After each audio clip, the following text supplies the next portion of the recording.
Баршаңызға қайырлы күн достар, сіздермен ПП нанның рецептісімен бөліскім келеді. Алдарыңызға керекті заттар: жүгері ұны, күріш ұны, псилиум, сода, лимон, жүгері крахмалы, зәйтүн майы, 200 мг су және сироп топинамбур. Достар, егер сіздерде сироп топинамбур болмаса, қолданбауларыңызға болады.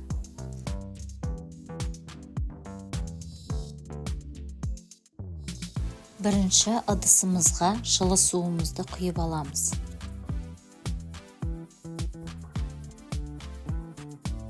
Суымыздың үстіне псилиумды саламыз. Псилиумды салып болған соң жақсылап венчикпен араластыру керек. Өйткені псилиум суда ісінеді. Бір келгі консистенция шығу керек.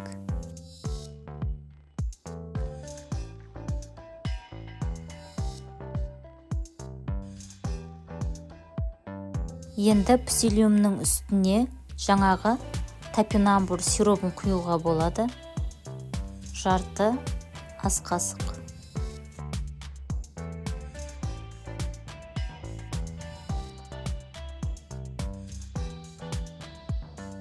Содан кейін содамызға лимонның соғын құйып, жаңағы псилиумға құямыз.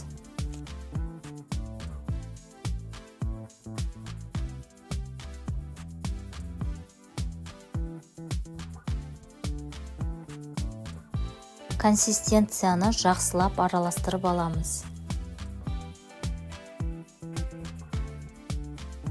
Жақсылап араласқан псилиумның үстіне зәйтүн майын құямыз. Достар, нанымыз көтеріліп, жұмсақ болып пісу үшін псилиумның консистенциясы біркелкі болу керек.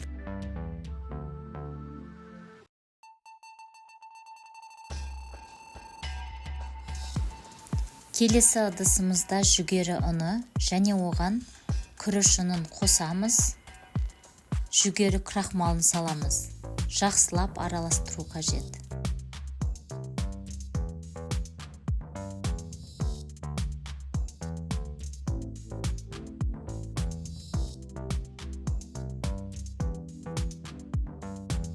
Дайын болған ұндардың қоспасын псилиумға салып, жақсылап араластырып, қамыр илейміз.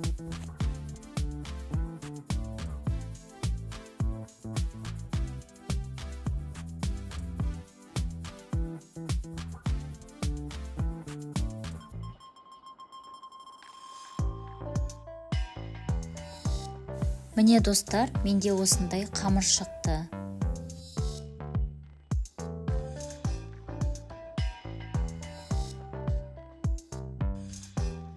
Достар, келесі біз нанның формасын дайындап аламыз. Менде осындай тік төртбұрыш силиконның форма.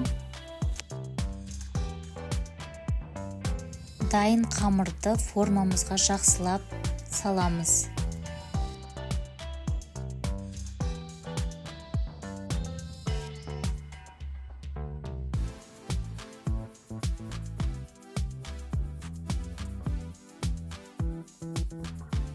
Енді қамырдың үстіне кунжутты немесе тыквенный семечки мак себулеріңізге болады.